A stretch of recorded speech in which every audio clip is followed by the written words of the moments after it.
Hey everybody, welcome back to Let's Play Metroid Prime. Last time, we got the boost ball and the space jump, and then came here to get the wave beam by fighting a She-Goth, and today, we are going to just explore more Phendrana now that we have the wave beam, pretty much. Not really much else we can do. I mean, I guess we go back to Town Overworld and get some stuff, but not Town Overworld, Treasure Ruins, and I guess maybe Town Overworld. But now, with the wave beam, we can kill these things, the, Bombers, the pulse bombers, and the whatever else bombers with the charge beam kills them in one hit. So, very helpful. I think even on hard mode it kills them in two, but you know, still helpful just to get them out of the way. Charge beam, or the wave beam rather, also has homing properties, whereas the power beam does not. So, definitely helpful on that front as well. Although missiles do have natural homing properties, the charge shot of both wave beam and the actual normal shot of it does. So. You don't have to worry about ever missing shots again, except if, well, I mean, it can still miss, but it's a lot less likely. However, the wave beam still does less damage than the power beam. Before you break this down, you do want to scan this, because it does count for your research entry, even though it's just a stalactite. But, you know, then you can shoot it down with a missile, except I completely missed. That was fun. Why can't I lock onto it? I guess I just can't lock onto it from down there, huh? It's weird. I always mix up stalactite and stalagmite, but I mean, I guess I shouldn't. Just memorize one, I guess, and then like, oh, the other one is the one I didn't memorize, because that makes sense. God damn it. Every time I let go of C, I'm like really mad at myself, because I shouldn't. But you know. Some more about the treasure artifacts and temples and ciphers and locking poisons away and all that. Get out of my way. I don't deserve to be here. Even though I kind of, you know, crash landed this plan and all, but you still don't deserve to be here.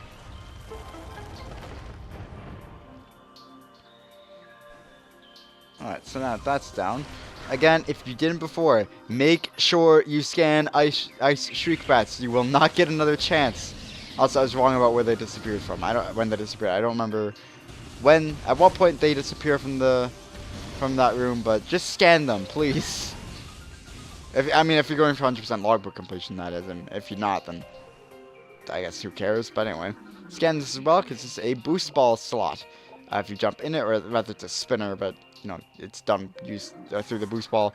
You want to get in it and just spin with the boost ball, and that will lower thing that activates stuff. It depends on where you are, but you know, in general, that's what it does. Activate stuff because you spun. Wish I could do that. They turn my microwave on by spinning. I guess then I have to continue spinning until my food is cooked, but you know, it'd be fun at least. Be a workout.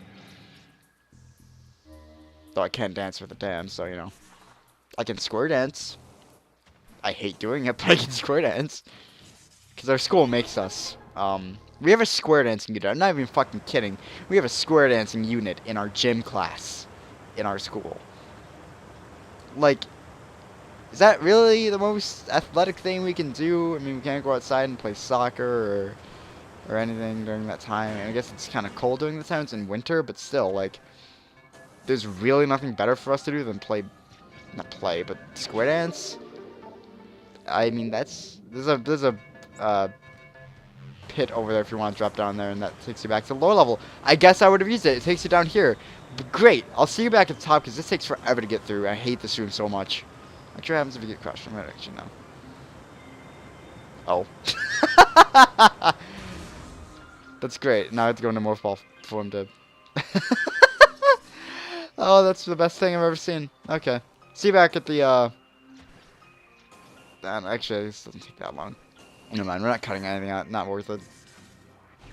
Oh, I thought they'd reach it. That was stupid. It doesn't really go up the bomb's radius, so I should have known it wouldn't have reached. But I was hopeful regardless. Anyway, yeah, this seems kind of annoying. Sometimes I can make it out of that, the room where the energy tank is without falling into the water. Usually I don't fall into the water, but also I can still make it over there using a platform and the space jump, so you have to be quick, but you can do it. Over here, it's not where we need to go, but there's a save room in here if you need it, so you can save there. I like how the music cut out momentarily because they're instant saving. That was nice. But now that we have the wave beam, we can enter here. And the wave beam does an interesting thing to... Actually, I'll show you in a moment, because actually you can deactivate that one. And it's going to be a... Hi, you didn't have to do that. There's gonna be a space pirate here. Like I said, the wave beam does less damage than the power beam. I think, I guess in terms of interval, I think the power beam does 1 damage, and I think the wave beam is like 0.8. However, and that scales up with the charge beam. So I don't know the damage intervals, but I just know it's weaker, just very slightly. However, the wave beam also stuns things on hits, so you can just get more hits in, well, not more hits in, but you're in less danger overall. So what I like to do is lock onto this before I enter the room.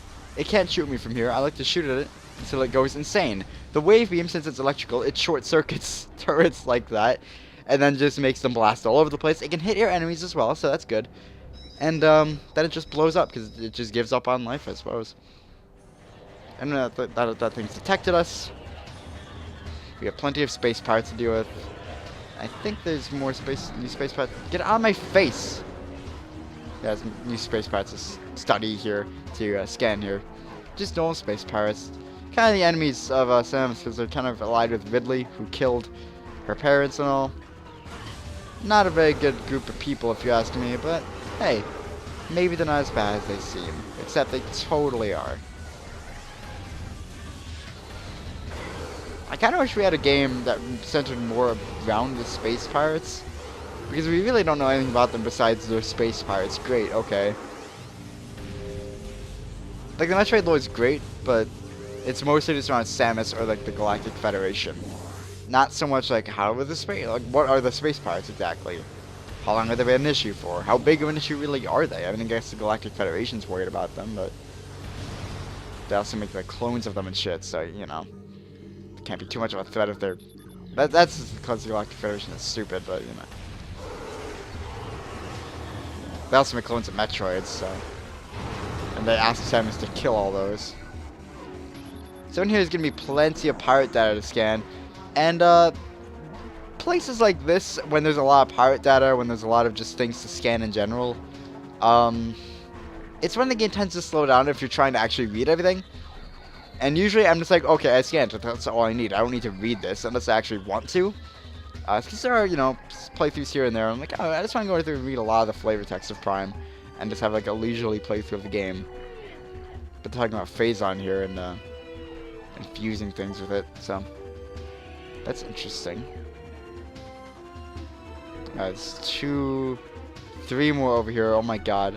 I don't know what the dates, like the order of these, so we'll just hope for the best. But this is the Space Pirates theme that we're hearing right now. It's gonna remain the Space Pirate theme for throughout the entire Prime series, and I think it plays, if I hear it right, rather, not remember, because I never played it. It plays for like the first hour of Prime 3, because I think you get in some Space Pirate battle or something. I don't remember. Well, I keep saying I don't remember. I don't know. I never played it. Yeah, still talking about mining Phazon and Phazon yields being up and all that, so Phazon's a pretty important thing. We should probably worry about that. Systems include loss of equilibrium, erratic respiration, muscle spasms, and in the most extreme cases, hallucinations. Phazon's essentially a terrible drug, and it's not like a radiation drug. So that's interesting. We're terraforming and retrofitting of security checkpoints on Talon 4 is complete, but we'll continue to research the alarming epidemic of breaches by local creatures. Door records show no unauthorized entries, so we must presume the creatures are either slipping in undetected during daily personal moves, or else finding their way in through subterranean tunnels. We have found many small breaches of this ladder, sort and plug. We have found many small breaches of this ladder, sort and plug them wherever we can, but it's unlikely that we'll ever achieve full extermination within our current timetable. I like how this is like these worries of like these simple worries of like, oh, there's gonna be like creatures in our labs, and like the hunter, they call Samus the hunter. She's here, but like they don't know that yet when they wrote these data logs. It's interesting to have like a time frame of when these things happen. Like how long have the space pirates been here? We can sort of find out. Nothing there. You have another one here though, another whatever turret. We could shoot the space pirate, damn it. That can happen, but it doesn't really happen often, unfortunately, but it's funny when it does. So we have one more here. Research Outpost Glacier 1 in the Phendrana Drifts region of Talon 4's mountains is operating at 85% capacity. Sub-zero temperatures have made the Metroid sluggish and easy to control, even those well into phase on fusion cycles. Cold containment stasis tanks are sufficient for juveniles, but some of the larger Metroids have been moved to quarantine caves for safety purposes. Security doors remain an issue, as malfunctions due to ice secure every day. Large predators in the waste are also a concern, as they continue to kill personnel in breach secure areas. Unfortunately, it's become clear that our containment teams cannot neutralize all of them without a vast increase in munitions and soldiers. So they have Metroids, and they've been infusing them with Phazon. That's great. Just, mind-eating jellyfish being infused with radiation. Sad thing is, if this is the real world, that's probably the first thing we'd do. See what happens, and then we'd all be screwed. Because they'd eat our minds by going into them. I don't think that's how it works, but in theory. Hi, how are you? You're gonna be dead in a moment. Yeah, it usually takes for space pilots 1 missile and 2 wave beam charge shots, and you're probably gonna be using wave beam down most of this areas because it's convenient. You can home in on things and all. So convenient. Also, it's sort of fun to use, and also there's a lot of wave beam doors. One of my main complaints about Prime is having to switch beams constantly. Especially later on when you get more beams, and you're going through areas that have a wave beam door here, a power beam door there. Power beam doors can be, the blue doors aren't power beam doors specifically, they can be open with anything. But wave beam doors can only be open with a wave beam and nothing else. So on and so forth for the other 2 beams we're going to be getting. They can only be open with that. And it's just from room to room, you have to switch them constantly. Just because, that before was a blockade. I wish after you opened a door that was needed for a specific beam, it turned into a blue door and you didn't need to use the wave beam for it anymore or whatever. Because that would just make it more convenient. And there's really no reason for it anymore. I mean, yeah, it's a use for the beam, but it's not really a worthwhile use. It's just opening a door. Great. I'm going to switch back to the beam of preference now. Because I don't want to use it, I just need to use it to open a door. For puzzles and stuff, obviously you should have to use the wave beam, or you should have to use well, I don't think it's a power beam specifically for puzzles, but still, I think you get the point where switching beams just to get through doors is just a hassle more than anything.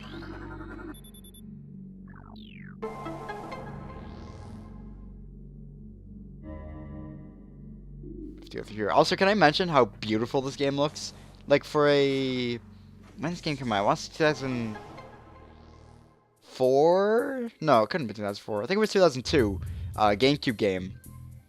This looks really gorgeous. The texture work is really good. I mean, obviously this is the Wii version, so they added a little bit more bloom and maybe updated some of the textures. Also, it runs the native widescreen 480p, but still. It just looks so gorgeous.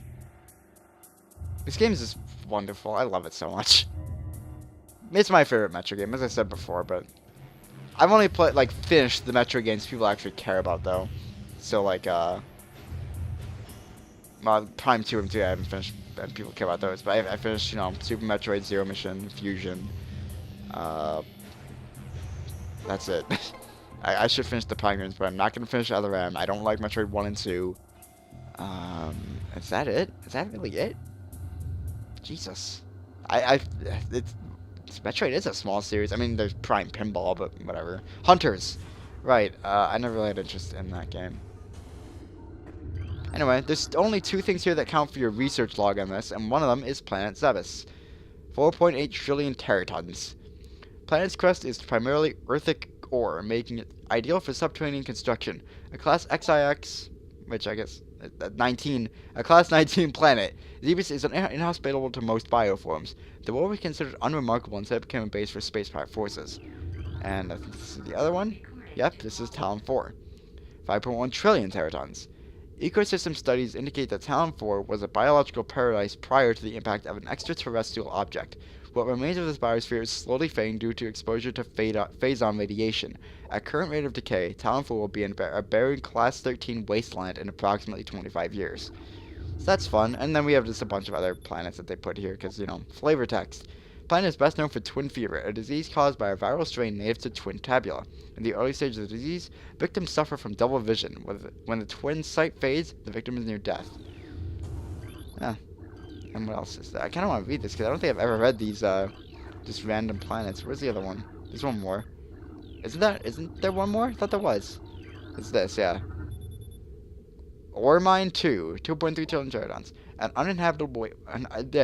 uninhabitable wasteland savaged by nuclear dust storms and constant seismic upheavals. Not much info on that, huh? That was this little thing here. Billium, 3.8 trillion teratons. Quarantine, the atmosphere is rife with materialists? Are you kidding me? A sentient gaseous global exterminator virus. Oh. I thought it was like, oh, it's a material. No, it's a virus. It's gonna kill everyone. Great, okay. Yeah, don't go there, kids. Don't go to whatever it's called. Fucking fell. Hate my life. Gonna go to Billifo. What was it called? I'm so angry now. I can't remember. Is this it? Small thing? No. Is this? No, it wasn't. It was. Where was it? I can't find it anymore. I'm sad. Billium. There we go. Bifilus was, you know, had a letter or two from it, at least.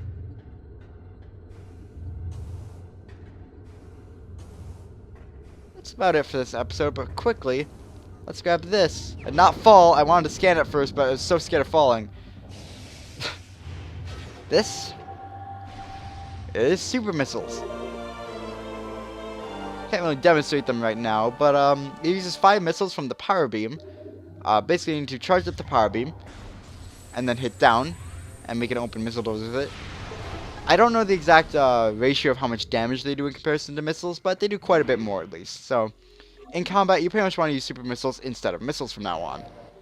I want to say they do the damage of like 7 missiles or so, but I could be completely wrong in that. Anyway, that's going to be it for this episode of Let's Play Metroid Prime. Next time, we continue exploring these space pirate towers. Or whatever. What's it called? Just the... Well, I guess it's a Phendrana Drifts technically, but these space pirate research facilities is what they are. See you guys then.